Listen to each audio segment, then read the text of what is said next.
Hey everybody, this is Donte-highwater, and I'm going to be reading chapter 1 from my book, The Conduit.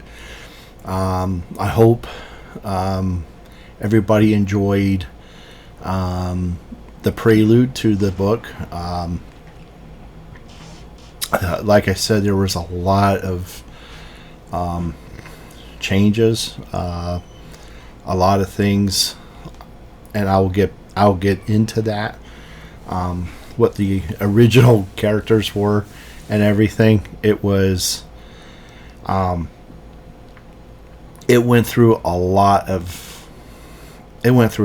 Let's just put it that way. It evolved to this, and which I am so happy about right now. So let's get into chapter 1. I'm going to move my so I can see a little bit better. The Conduit, Chapter 1. Quote, a few times in a person's life, when one crosses paths with the other, only to find the other to be extraordinary. Charles T. Appleton. I greeted the day with exceeding excitement about getting the first interview underway. It wasn't so much the interview that caused my excitement, but the person. What excited me was interviewing Josh with his many years of life experiences. I thought he brings so much to the table. With so many questions buzzing inside my head, I jotted them down on sheets of paper. One question in particular, which I circled in yellow. The story is about Joseph's wife, Martha. According to Alexia, Joseph never forgave himself when the flames came in and took Martha's life. I leaned back in my chair, deciding if I should edit it out or keep it in case things went well during the interview. So I circled it in yellow, letting myself know to proceed with caution. The only thing a person can do is tread lightly and respect the interviewee. One must make the interviewee feel safe. My plan was to start out light to see how Joe responds to the questions. The art of interviewing isn't all about asking questions, about asking questions, but how the questions are presented. One must make the interviewee feel welcomed and comfortable, but not too much as to make the interviewee feel suspicious. Which could cause the interviewee to retreat into their own self. It's a delicate balance that one shouldn't take for granted. I took a quick shower followed by... Good lordy. There we go. I took a quick shower followed by a light breakfast, which only comprised of coffee. The butterflies in my stomach wouldn't allow me to eat a thing, which was fine. Due to the serious nature of the interview, I wanted to get it to go smoothly for my guests. So I shifted my energies onto critiquing the list on which I created long before this interview was even thought of. I found it important for me to comb over what I thought was good versus what was unimportant. I wanted only the creme de la creme of questions for Joseph. I didn't want him to feel his time with me was wasted. As I wrote and rewrote the line of questions, I cast my eyes on the clock, letting me know that I must put away the list for now and get on working on setting up my laptop and microphone. The quality is seriously lacking, but I didn't see the need to have my guests' voices being recorded in high def or high resolution. I didn't see the need for such things. I broke out the old wooden table with two matching chairs that I placed on either side. Then running through sound checking on quality and seeing if everything was working fine, which it was. I placed an ashtray near where the microphone stood. Due to my ignorance, I would have bought Joe a pack of smokes, but I didn't know what brand or flavor he'd preferred. Too busy to ask Alexia, I sat on the opposite of the microphone with the laptop facing me, checking on things for Joe's arrival. I gazed up at the clock, making sure of the time, but concerned that I hadn't heard a knock on the door. This worried me, concerned if the travel was too great on Joe, worried that something may have befallen him during his journey to my apartment, which increased my concern. I placed all of my worries and doubts, making my way to the kitchen, where I poured a glass of iced tea with a splash of lemon. I stayed in the kitchen, leaning against the counter, waiting for Joe's arrival. The big hour hand stubbornly moved, and yet I stood in the kitchen waiting for Joe's arrival, hoping he would soon come. My mind began to drift on Alexia as she told me about Joseph. She kept the majority of who Joe is a secret, forcing my hand in getting Joe's interview underway, which she didn't have to sell me on. All she said was that all of my questions would be answered once I met with him. I placed the rim of the glass to my lips, mindlessly drawing out one last sip of tea, feeling the ice up against my nose as it slid towards my mouth, then placed the glass back on the counter and began to refill the glass once more. I soon snapped out of my trance, startled by a loud bam, bam, bam. The sound caused me to miss my glass, spilling iced tea on the counter as it made its way to the floor. With a kitchen towel in hand, I yelled at the door, "I'll be right there," wiping up the mess due to my mindless carelessness. The door remained silent, which gave me time to clean up my mess. "I'm coming," placing the kitchen towel in the sink.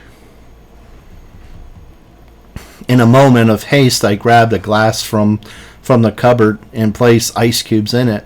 I poured iced tea in the glass, making my way to the front door with glass in hand. I stopped at the interview table and dropped off Joe's iced tea. "I'm coming," I said with my hand on the knob. I wiped my hands on my jeans and opened the door. "Hi" was the only word I said to Joe when my eyes cast on a young black-haired man. He smiled at me with a cocky, friendly smile. I must have given him a look, but unsure what look would cause a cocky smile to form. "Yeah, let me guess. I ain't what you thought I was going to be. I reassure you, I am Joe, and yes, I am 80 years old," said Joe, making his way through my apartment. I pointed at the chair and the iced tea. "This is where you'll sit. The iced tea is yours as well. I'll be back in a minute," I said, finishing cleaning up the kitchen and retrieving my drink. "So tell me, how long has it been since you've talked with Alexia?" Joe placed his drink back down, then carefully wiped his mouth. "It's been a while. It's funny that you should ask me that question. I've been meaning to get in touch with her," said Joe, continuing to drink. "If you don't mind me asking, how did she get a hold of you for this meeting?" Without thinking, Joe pointed to his head. "She spoke to me in my head." "Are you saying that Alexia spoke to you telepathically?" Joe raised an unlit cigarette in the air. That's the word I was looking for. I couldn't remember the fucking word. Forgive me for swearing. It's dirty. It's a dirty habit. I know. His words seemed partly serious and partly sarcastic. I sat down across from him and hit record on my laptop. We are recording. How did Alexia link your mind with hers? Well, Joe leans back on the chair, lights up his cigarette. Well, let me think for a moment. I believe that it was when I broke away from the luminaries. He dragged in his cigarette, then blows it out slowly through his nose. Yep, that's when I started to hear a voice inside my head. I thought I was losing my goddamn mind at first, but it kept repeating over and over. Joe takes a drag, then holds it and holds in the smoke inside his lungs for a while. Do you know how a transmitter works? Yes, I replied. You know, it was kind of like that. I remember kind of playing around with the strength of the sound versus the weakness of it. It was the damnest thing. So, I just decided to follow the sound. It led me to an old, worn-out building that probably should have been torn down completely. Had been torn completely down. But that's where a small group of people called the Klan lived. They took me in and fed me and explained to me who they were. It was that when you first met Alexia? Damn right. She told me that she can feel something when a conduit is nearby, depending on how close the conduit is. She can make contact with them. She knew that I left the luminaries. In fact, she told me that they were all from the luminaries. They decided to break away from them, except for Jason, Alexia's boyfriend. He met her at the speakeasy, you know. Well, it was like a band of brothers kind of thing. Joe drags on a cigarette. Why leave? Why did you leave? Things were ramping up. An older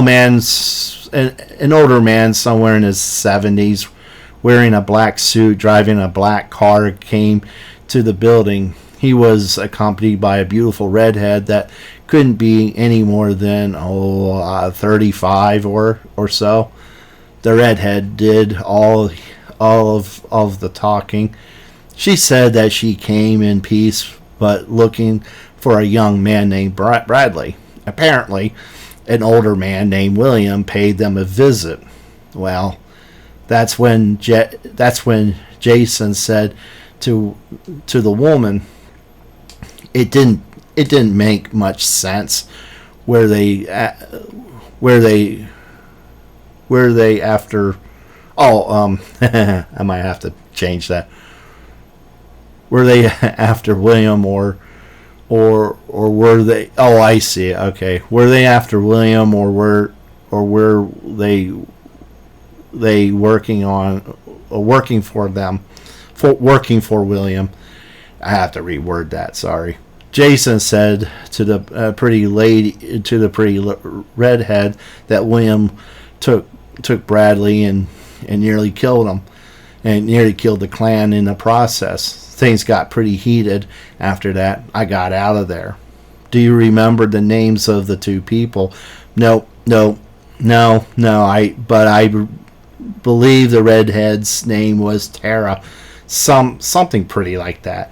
That man's name. No, I can't help you there. From what it sounds to me, you just missed the fight that broke out. Yeah, I believe it was like a month or so. Really, I don't know.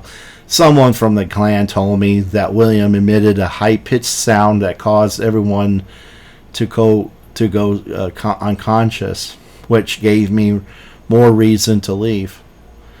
Is that what started the war 10 years ago?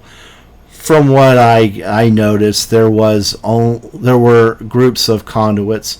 Some were some that were turned by the luminaries stayed with them. Some conduits that were turned by the luminaries left their group, and that's how the Klan got started. They are conduits that hated the luminaries. They hated that they were turned forcefully, which I was. Believe it or not, not all vampire hybrids didn't agree with the luminaries. In fact, the Klan moved from place to place, keeping themselves hidden, which I didn't blame them. I personally am not a follower of any group for most of my life. I kept to myself. I didn't have many years left. Well, that's until I was turned.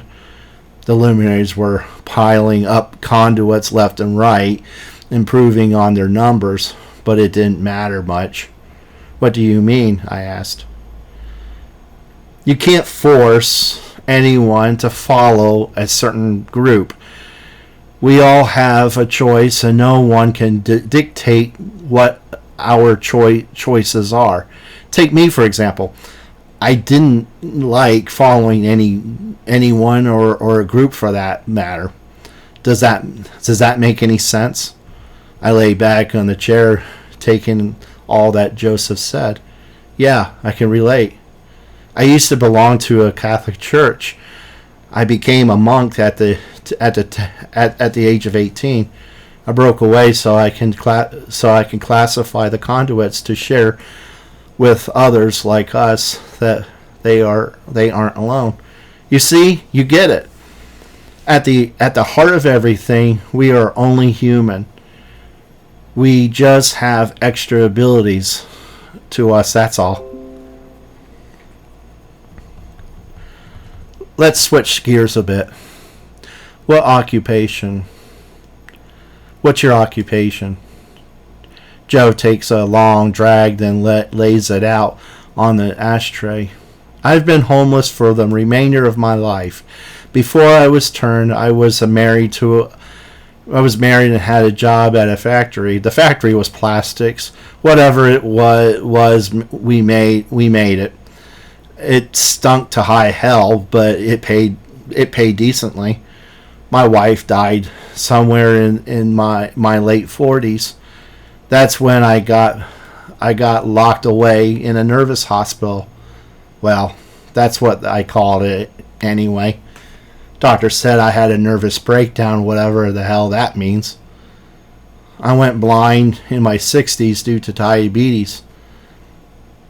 I peered down at my list of questions. I saw the yellow question circled.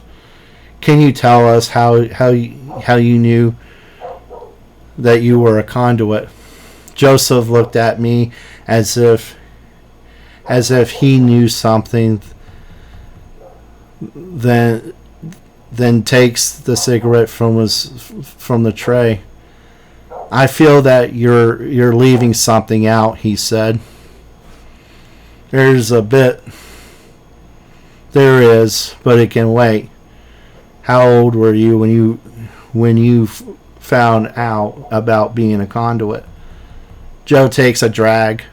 He looks off a bit, searching for his iced tea. I nearly killed myself when I was younger. Oh, hell, I don't know. I was probably 18 years old or something. No kid should have gone through hell like that. Joe sips the iced tea slowly as he's trying to remember.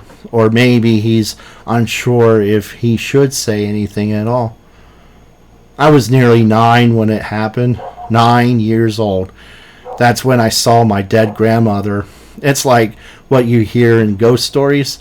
You feel a shift in the room, like something isn't quite right. Something's off, you know. Well, the temperature dropped quite considerably. It started as a white grayish haze, then it took form and shape. Before long I was looking at my grandmother. She stood there like how I'm sitting here.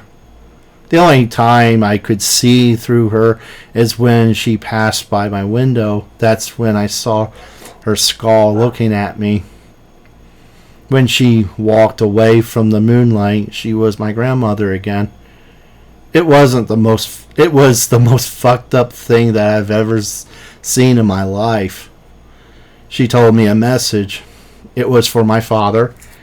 She wanted me to tell him that she was proud of him and that she was also proud of me. She told me that I have a gift and I must use it for something. I was unsure of what she meant. What did you do when your grandmother left? Did you tell your father what happened? Joseph's hand trembled when he held a cigarette in his hand. He began flicking ashes into the ashtray nervously. I couldn't move at first. My body seized up on me or something. Like a deer in headlights kind of thing. When I broke through, I came to my father's bedroom door and knocked on it. He opened it. Then that's when I told him about his mother passing away. Of course, my father didn't believe me at first. He practically told me I was full of shit, then closed the door on me.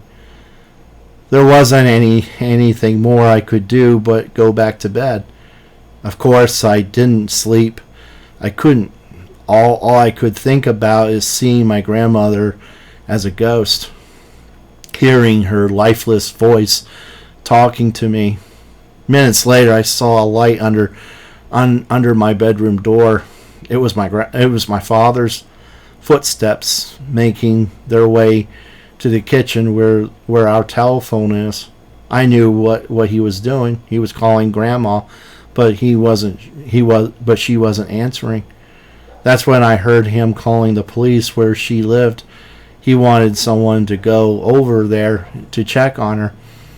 He hung up because I heard a click after he was done talking. After that, he paced back and forth waiting for a call. Someone from the police station must have called the police station in our area because the red, white, and blue filled our house that night. A policeman came to the door. All I heard next was the sound of my father crying, saying, "No, why, no."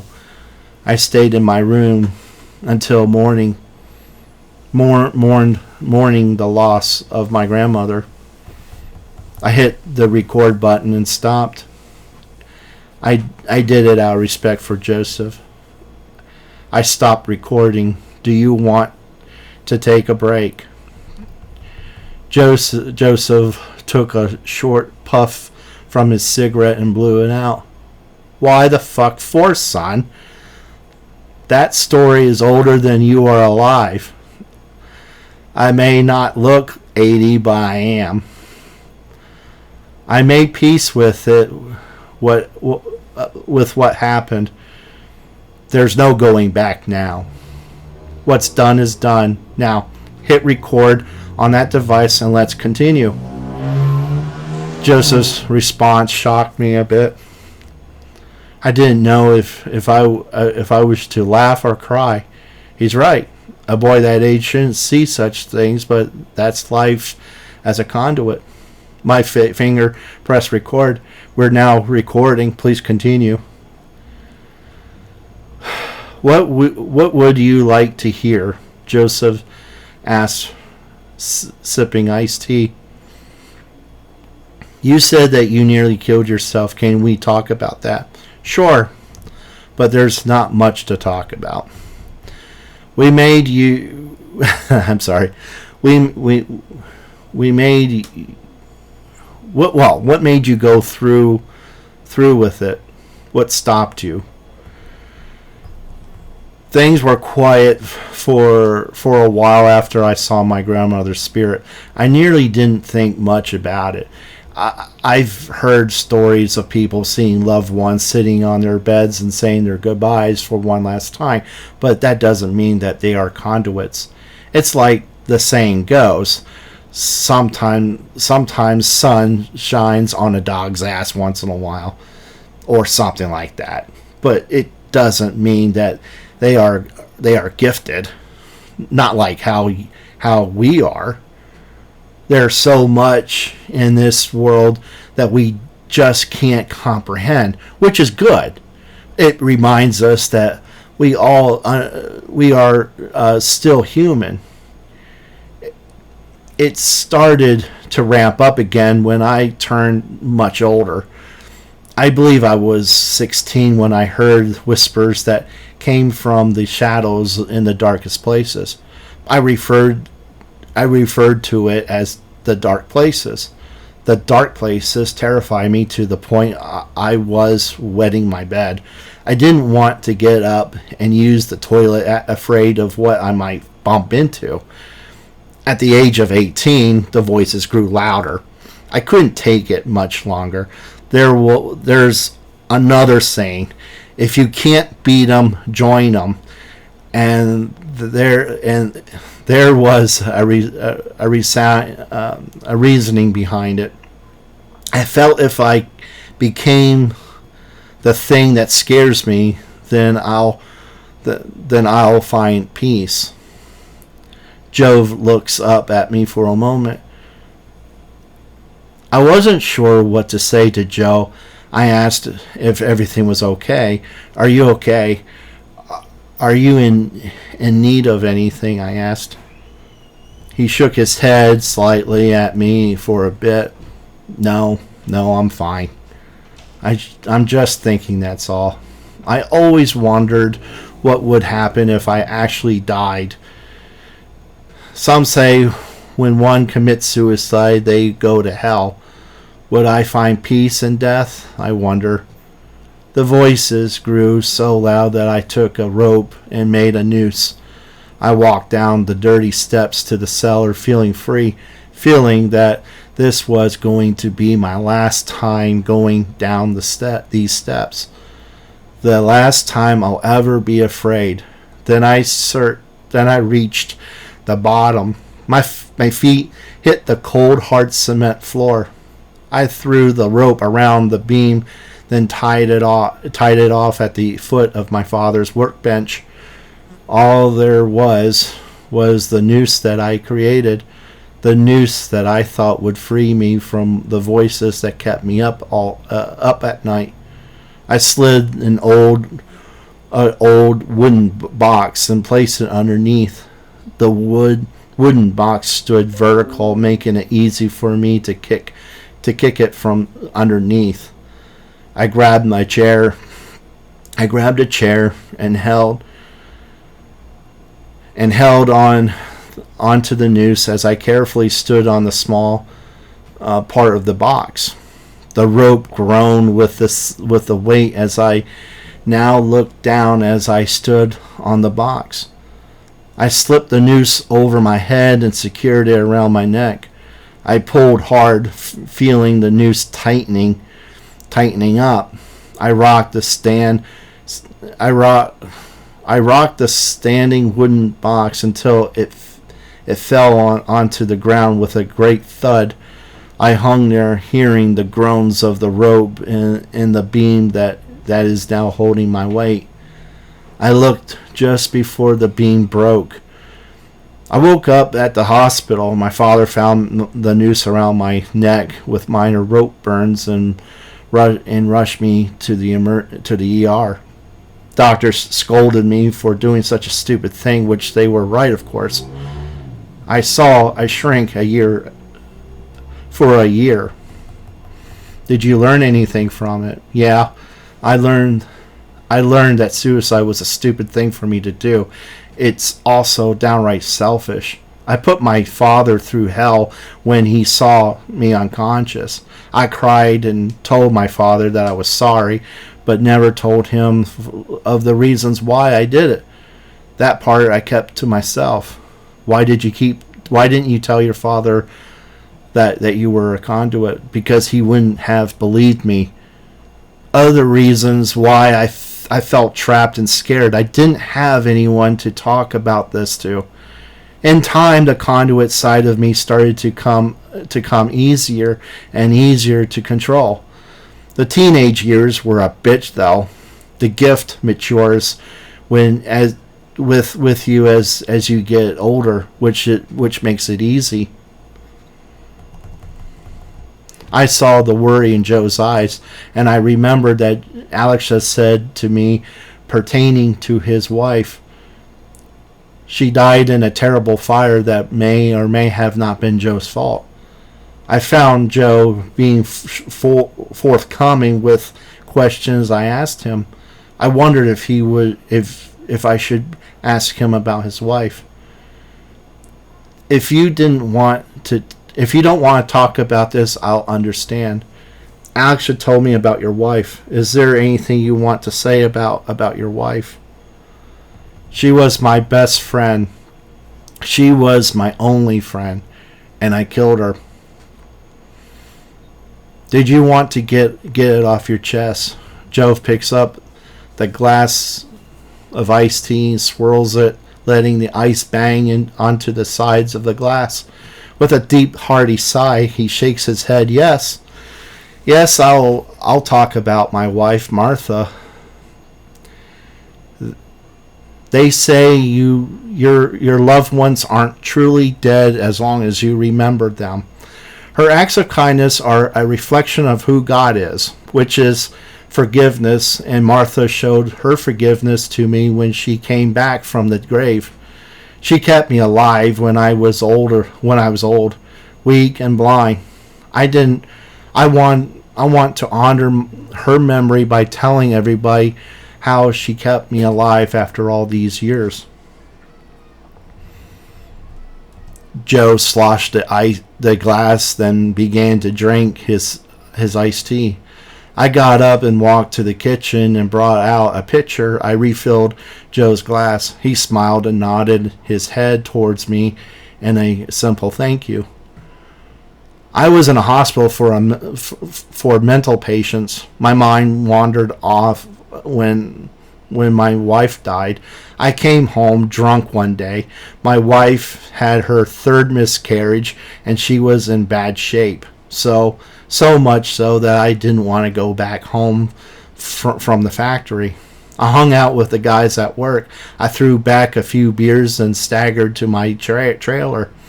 I had a lit cigarette in my hand and placed it back in my mouth, staggering to the door. Most of the time, my wife kept the door unlocked when I came home late.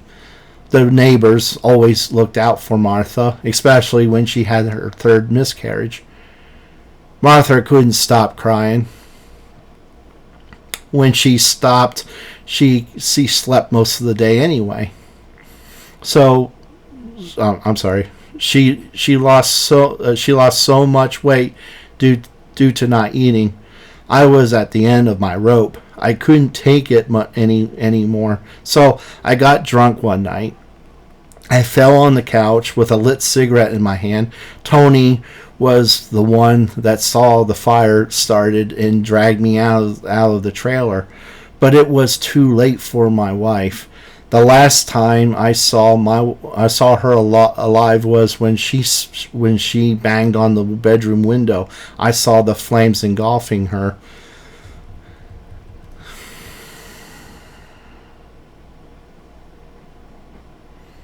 The fire hit the gas line and blew up the trailer along with my wife. That's when I turned inverted. I was placed in a psych ward at the hospital. They called it nervous breakdown or something like that. I remembered looking out the window from my room at the hospital. The moon was high and full. A misty fog came into my room, very much like how my grandmother came to me when I was 9. That's when I saw Martha standing in front of me. "Hi, Joe," is all she said. That's all she needed to say was hi. My eyes locked on her. Tears rolled down my cheeks, but words lodged in my throat. "Shh. It's all right."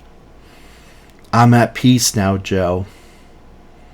I'm not mad at what happened. It was God calling me back home. The miscarriages I had, well, our kids are doing just fine. Everything is just fine in heaven. I came back to become your eyes. Joe, I'll be with you just as long as you need me, or until you pass on. Either way, I'm not going anywhere. I love you so much. Now get your rest. I'll be right here. I ran to the dinner table and brought a box of tissues for Joe. He was embarrassed by his display of emotions. I laid the tissues in front of him. He wept bitterly. I placed my hand on his shoulder.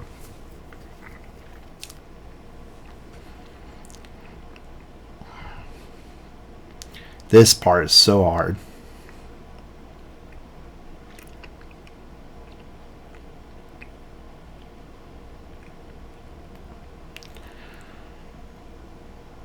Joe, it's time to let what happened go.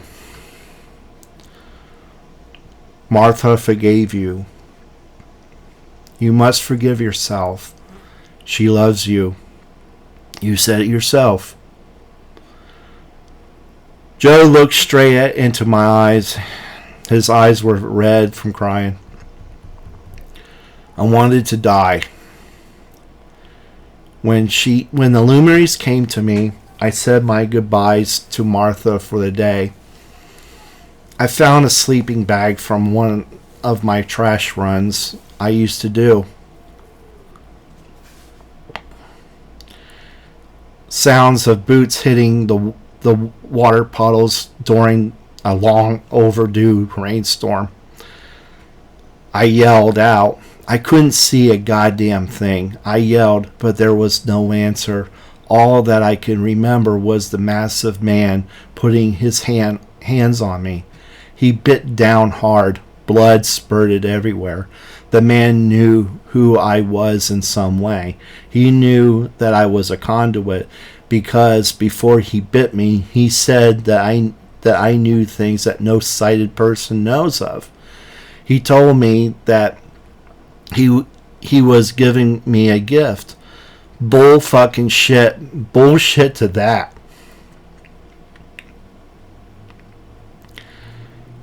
I was ready to die. I knew there wasn't much time left before he turned me. I was so tired.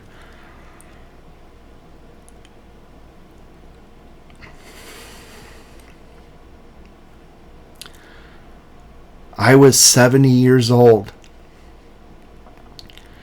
I paid my dues.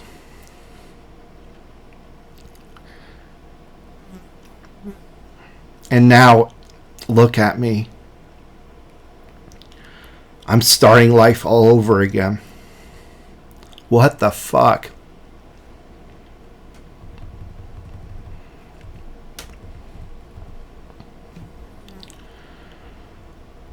Joe grabbed wads of tissue in his hands and cried bitterly.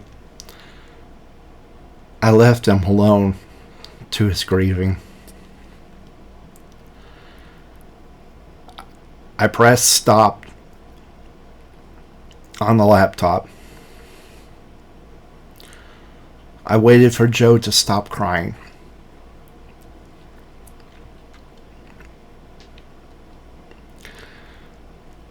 From his behavior, it looks as if he kept it in for so long. His crying was long overdue. Do you want to stop for the day? I asked carefully. Joe looked up at me, drying his eyes. Am I a bad man for not crying for so long?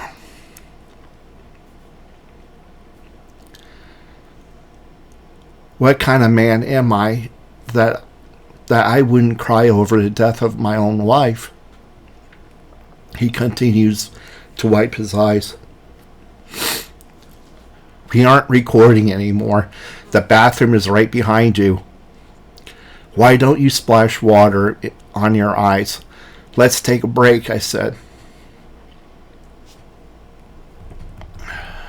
Joe got up and made his way to the bathroom and splashed cold water into his red eyes, then wiped them off. I heard a sigh of relief. It's a sigh that only a person makes when stress leaves one's body. He came out of the bathroom with his eyes slightly red, with a slight puffiness to them.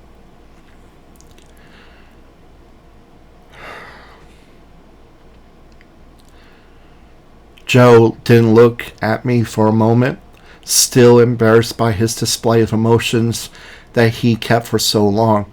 He sat down and stared into my eyes. I want you to record what I'm about to say.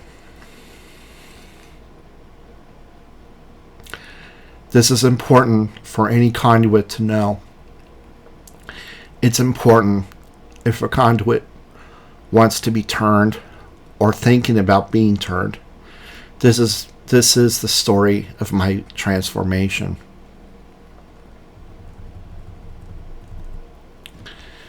It was the hottest that New York has ever seen. I was blind at the time. My wife was with me in the spirit. She guided me around the city when I found the sleeping bag. I always felt my wife more during the thunderstorms. Anyway, I said my goodbyes for the evening, but I didn't know it would be forever. The storm passed, leaving puddles behind. I laid the sleeping bag on the ground. That's when I heard footsteps coming. I yelled, but nothing was said back to me. I continued to yell, and nothing was said. I heard the footsteps. They stopped in front of me. That's the first time I heard the man speak to me. You see what the sighted can't, said the man. He grabbed me and tore the flesh from my neck. That's when I died that day. That's when I never heard the voice of my wife again. Before I became a vampire or a vampire hybrid, I entered the place that I called the dark places. I wasn't there long, and I didn't remember much when I visited there. But what I do remember was hearing unstoppable screams. If I died now, would I have gone to hell? I don't know. When I woke, I found myself in a bag. I then saw a face peering down at me with a light behind him. I remember my eyes wouldn't blink, and I couldn't move at first. I was still frozen in place in the body bag. The man was overweight and reeked with the scent of cheese puffs or something like that. I felt my body being moved while staying still in the bag. The sounds of tools clinked beside me as he placed them near my body. The overweight man then lowered the bag that surrounded me to the point where I thought I was out of the bag entirely, but that's when I saw the shiny light chrome tools that he was going to use on me.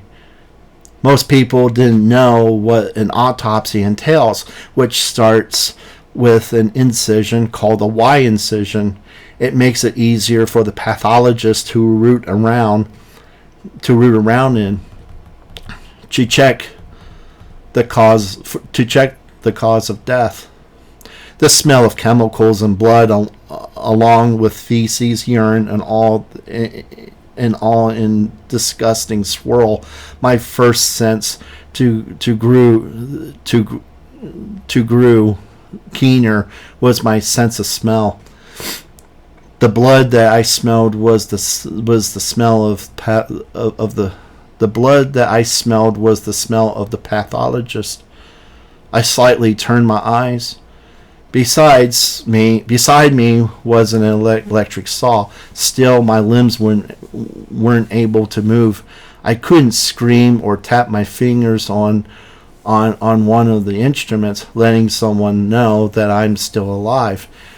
As I laid there, the fat, overweight man looked down at me and placed a small black box to my mouth and spoke into it. Was that black box a digital recorder by chance? I interrupted. I saw a bit of irritation in Joe's expression when I interrupted him. Still, I saw wheels spinning around inside Joe's head. Yeah, you're right.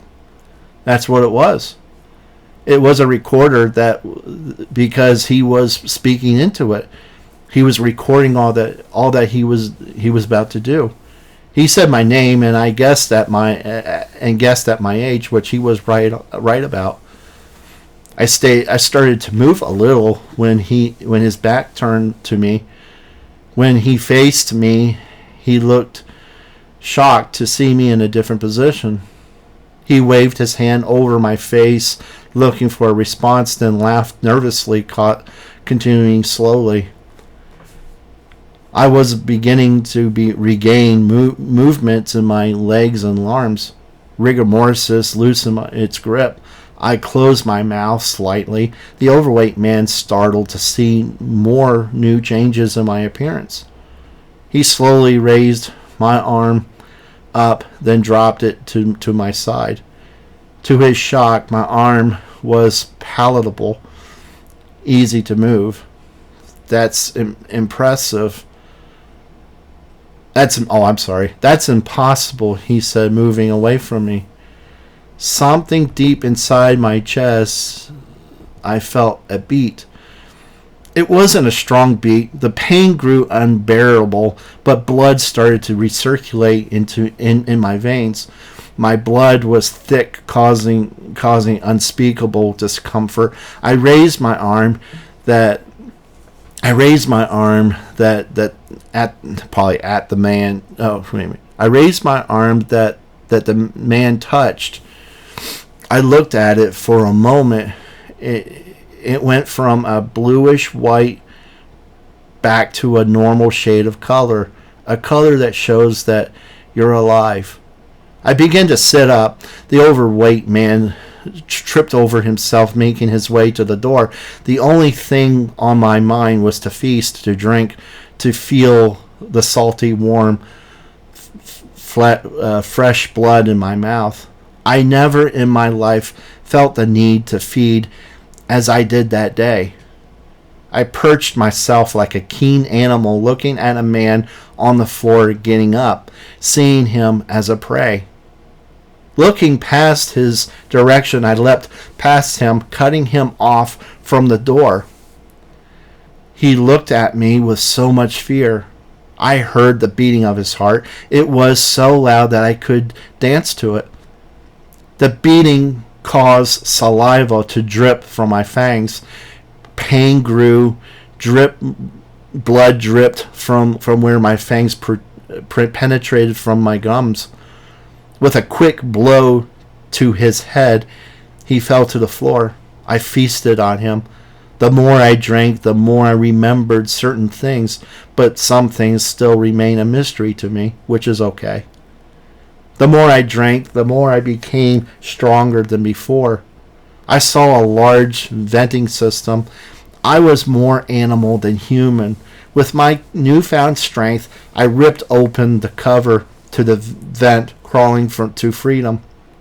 I knew that I was going in the right direction due to the sunlight up ahead. I burst through the vent and found my next victim. It was some woman, but I didn't care. I drank until I had my fill.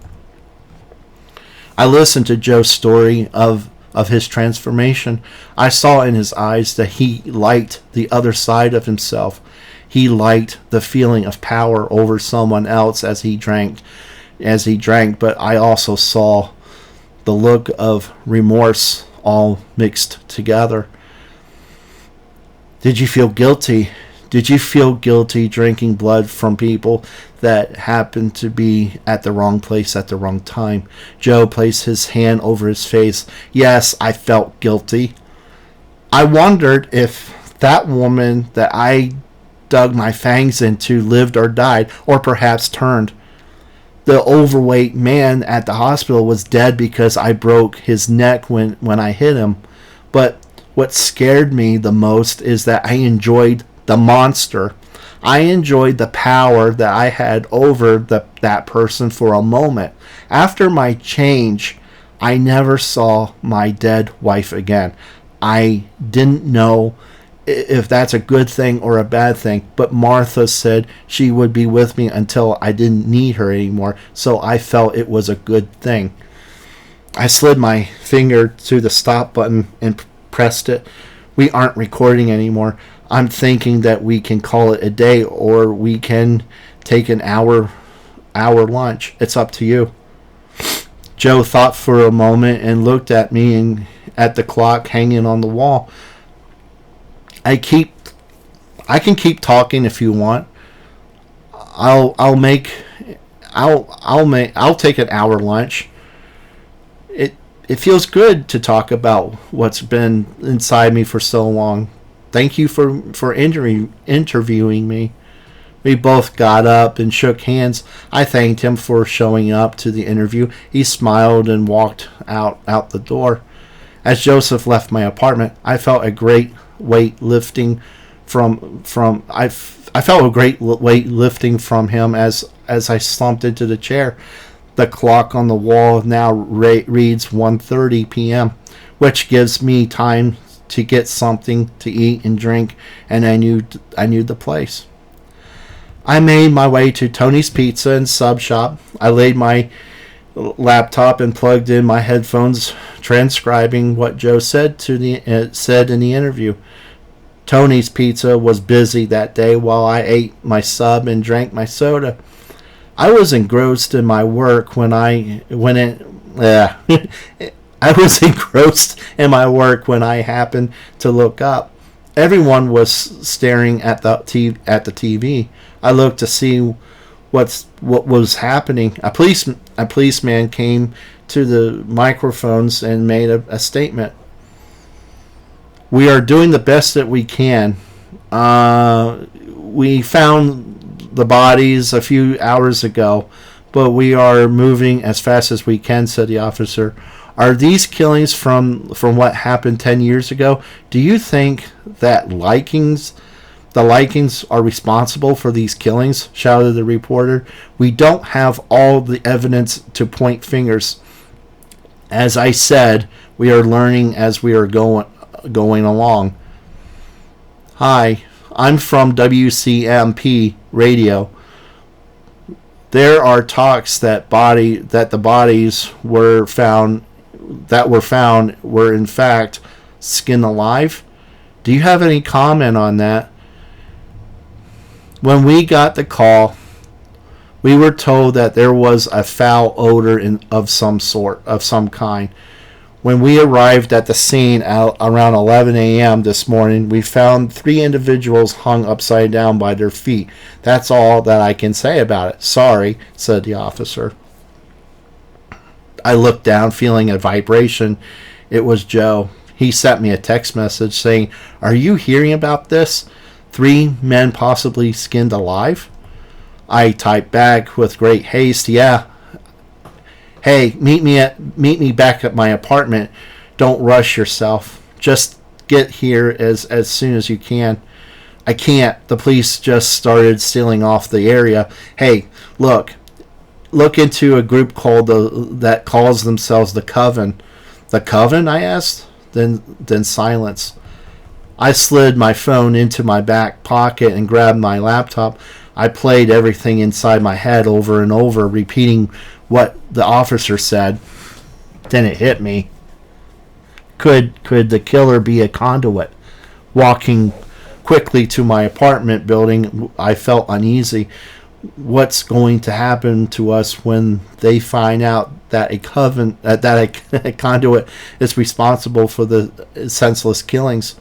I placed my hand my hand in front in I I placed my hand in front side of my pocket and pulled out my house key. I slid the key into the door and turned. The door made a click sound as the deadbolt slid away. My apartment is dark, which increased my uneasiness. I questioned the darkened apartment, unsure if I left the apartment that way or am I just plain scared. But still, I felt something. But I felt something's off inside my apartment. I placed my laptop back on the old wooden, worn-out table where the microphone sits. I took my cell phone from the back pocket, looking if Joe texted me anything different. Then my phone lit up once more with the name Alexia. Are you going to answer that? A disembodied voice called out for me from a dark corner of my apartment. The figure moved slowly into the splashes of light that my curtains allowed. Who are you? How did you get in here? I asked. The man wore a dark brown leather jacket that came all the way down to his feet. He wore a fedora. I couldn't see his face much. I want us to be partners in a business venture. Did you see the news on TV about 3 men? Yes, they were men, and they were men that I killed. I decided that I needed a partner. The New York's finest doesn't seem to catch on with the clues that I sent them. So, this is where you come in. I need you to tell the police that you came in contact with me. Use the name Pretend. They'll understand what you mean. They might even hold you for questioning. My mind raced for a moment. Did I know this man somewhere? His voice and size didn't ring a bell. I need to see your face, I demanded. Pretend walks in the middle of the living room, then turns on my ceiling fan. The yellowish light drapes over him like a demented fallen angel. His smile was evil and cruel. You can look all you want, but this isn't my true nature. You might remember me. We've met before. It was a long time ago. Here are your choices. If you don't tip off the police of my crimes, then I'll make sure that the police knows of your whereabouts. I'll tip them off by saying that you knew all of this before it happened. That makes you a accessory to the murders that I'll commit. Go about your day as you always do. Pretend pulls out a newspaper from inside his jacket, then places it on the coffee table. In red marker, he circled the ad that I placed in a Gazette. You're interviewing conduits? Why on earth for? I looked back at him. I noticed his face beginning to peel. He looked like a snake that's ready to shed its skin. Pretend looked at me and noticed my expression of horror. He took in a quick glance at the mirror, then ran towards the windows that led out to the fire escape. Before he slid all the way out, he looked back at me once more. Tell the police that I was here and I was responsible for the deaths of the 3 men. Tell them that Pretend sent you. He was gone. I quickly ran to the window and looked to see if I could find a man running away from my building, but I could not. The only thing I felt was the the only thing left was the only thing left was to call the police, which I did, and that's it. And that is chapter 1. I hope you liked it. That part about his wife always strikes a chord with me. I always tear up with it. It's probably one of the most emotional, parts of that story. Hearing about an old man who has been through so much and wasn't unable to unload it, and then later on finds peace with it by telling his story. I thought that was really cool. I'm still kind of trying to figure how to work him in because there's a lot of other things going on. I'm at chapter 11, like I said. I'm still writing that. I'm making changes to chapter 11 as I speak. So, I'll talk about the evolution of the conduit story, how it all began, how I thought about it, and so I hope everyone enjoyed chapter 1. I should be reading chapter 2 tomorrow. If not, I could possibly wait until Friday because I'm off Friday. So have a good night, and I'll see you soon. Bye.